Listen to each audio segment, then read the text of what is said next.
Hello everyone, আসসালামু আলাইকুম। আজ আমি আপনাদের সাথে কাপ দইয়ের একটি রেসিপি শেয়ার করব।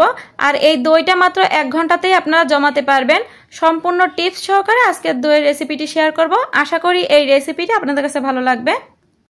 একটা বোলে 1 কাপ নিয়ে নিচ্ছি পাউডার মিল্ক, হাফ কাপ দিয়ে দিচ্ছি চিনি।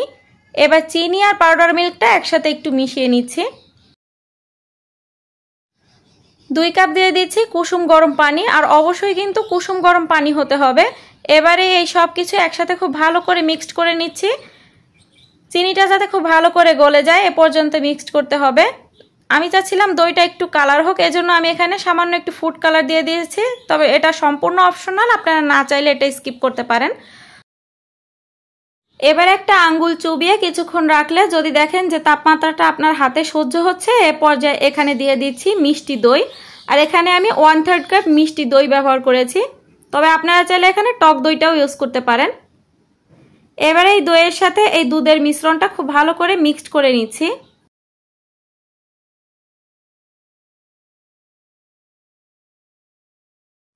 আজকের দইটা আমি এরকম ছোট ছোট 1 টাইম কাপে সেট করব, এজন্য এরকম ছোট ছোট 1 টাইম কাপ নিয়ে নিয়েছি। আর তার ভিতরে এবার এই দুধের মিশ্রণগুলো ঢেলে দিচ্ছি।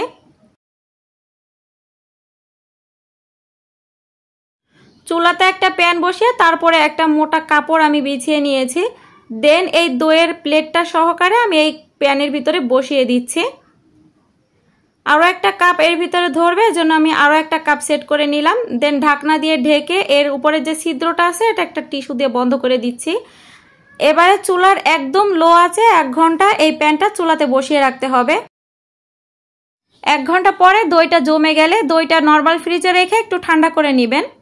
তো আমি দইটা ঠান্ডা করে নিয়েছি আর আমার দইটা সেট হয়ে গিয়েছে। এবারে আমি আপনাদেরকে এই দইটা কেটে দেখাবো। তো আমি এরকম একটা কাপেও দইটা সেট করেছিলাম, তো এখন আপনাদেরকে কেটে দেখাচ্ছি। আর দেখেন দইটা কতটা পারফেক্ট হয়েছে। তো আশা করি আমার আজকের এই 1 ঘন্টার কাপ দই রেসিপিটি আপনাদের কাছে ভালো লেগেছে। যদি ভালো লেগে থাকে তাহলে প্লিজ লাইক, কমেন্ট, শেয়ার করতে ভুলবেন না। দেখা হচ্ছে পরবর্তী কোনো রেসিপি নিয়ে। ততক্ষণ সবাই ভালো থাকবেন। আজকের মতন বিদায় নিচ্ছি। Tata, bye bye.